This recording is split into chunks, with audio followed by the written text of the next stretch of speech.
Bienvenue dans un nouvel épisode des histoires enchantées de la chaîne Maman P, le podcast qui transporte petits et grands dans des récits inspirants remplis de sagesse et d'émotion.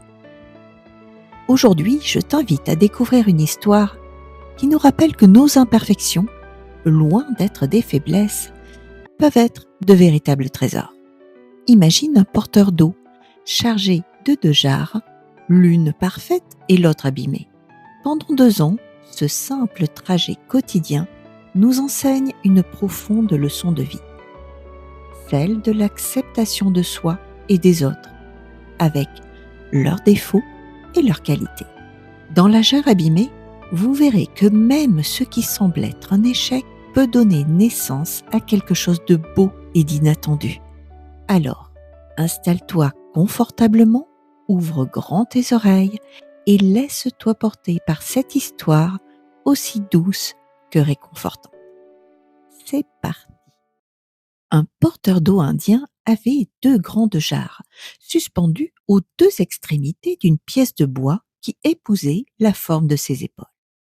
L'une des jarres avait un éclat, et alors que l'autre jarre conservait parfaitement toute son eau de source jusqu'à la maison du maître, l'autre jarre perdait presque la moitié de sa précieuse cargaison en cours de route.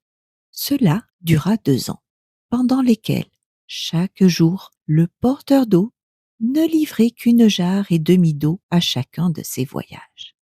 Bien sûr, la jarre parfaite était fière d'elle, puisqu'elle parvenait à remplir sa fonction du début à la fin sans faille.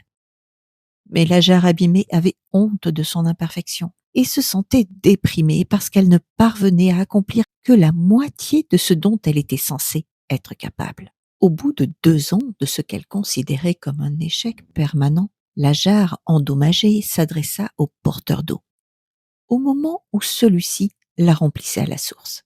« Je me sens coupable et je te prie de m'excuser. »« Pourquoi ?» demanda le porteur d'eau. « De quoi as-tu honte ? Je n'ai réussi qu'à porter la moitié de ma cargaison d'eau à notre maître. Pendant ces 2 ans, à cause de cet éclat qui fait fuir l'eau. Par ma faute, tu fais tous ces efforts, et à la fin, tu ne livres à notre maître que la moitié de l'eau. Tu n'obtiens pas la reconnaissance complète de tes efforts, lui dit la jarre abîmée. Le porteur d'eau fut touché par cette confession, et, plein de compassion, répondit. Pendant que nous retournons à la maison du maître, je veux que tu regardes les fleurs magnifiques qu'il y a au bord du chemin. Au fur et à mesure de leur montée sur le chemin, au long de la colline, la vieille jarre vit de magnifiques fleurs baignées de soleil sur les bords du chemin. Et cela lui mit du baume au cœur. Mais à la fin du parcours, elle se sentait toujours aussi mal parce qu'elle avait encore perdu la moitié de son eau. Le porteur d'eau dit à la jarre, « T'es-tu rendu compte qu'il n'y avait de belles fleurs que de ton côté et presque aucune du côté de la jarre parfaite?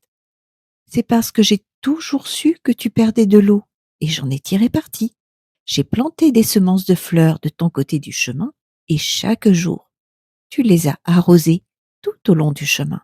Pendant 2 ans, j'ai pu, grâce à toi, cueillir de magnifiques fleurs qui ont décoré la table du maître.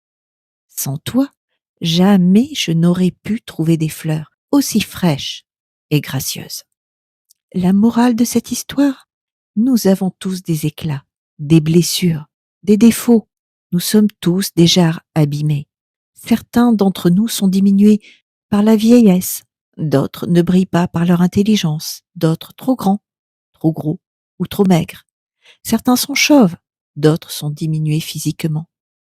Mais ce sont les éclats, les défauts en nous qui rendent nos vies intéressantes et exaltantes. Il vaut mieux prendre les autres tels qu'ils sont et voir ce qu'il y a de bien et de bon en eux.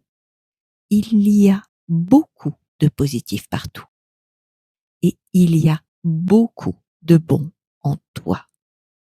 Ceux qui sont flexibles ont la chance de ne pas pouvoir être déformés. Alors, souviens-toi d'apprécier tous les gens si différents qui peuplent ta vie. Sans eux, la vie serait bien triste. Merci d'avoir écouté cet épisode d'Histoire enchantée.